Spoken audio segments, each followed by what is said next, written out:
رمضان اور عید کو فکس کر دینا یہ جائز نہیں ہے، یہ درست نہیں ہے کہ فلاں تاریخ کو رمضان آئے گیا اندھا سال اور فلاں کو حضور اقدس صلی اللہ علیہ وسلم صوموا لرؤیتہ، چاند دیکھ کر روزہ رکھا کرو، چاند دیکھ کے افطار کرو، اور چاند کا کچھ پتہ نہیں ہے۔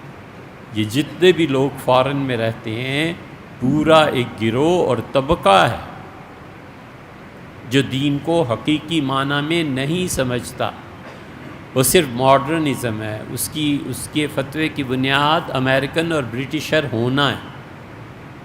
4 حوالے نہیں دے سکتا کتابوں کے، لیکن دل میں ایک بات بیٹھ گئی ہے کہ سعودیہ سٹینڈرڈ ہے۔ سٹینڈرڈ کیا ہے؟ کہتے ہیں سعودیہ ہے۔ سٹینڈرڈ کیا ہے؟ جدید سائنسی تحقیقات ہے۔ سٹینڈرڈ کیا ہے؟ کتاب و سنت ہے۔ جدید سائنس کی تحقیق سے پورا فائدہ اٹھانا چاہیے، لیکن فرض کر لیجئے شریعت جس دن کے متعلق کہتی ہے کہ اس دن روزہ اب نہیں ہو سکتا، کسی کو چاند ہی نظر نہیں آیا، بادل چاہے یا کچھ بھی ہو سکتا ہے، اب کس کو معیار ماننا ہے؟ شریعت کو، اپنی عقل کو، یا سائنس کو؟ اس لیے یہ درست نہیں ہے۔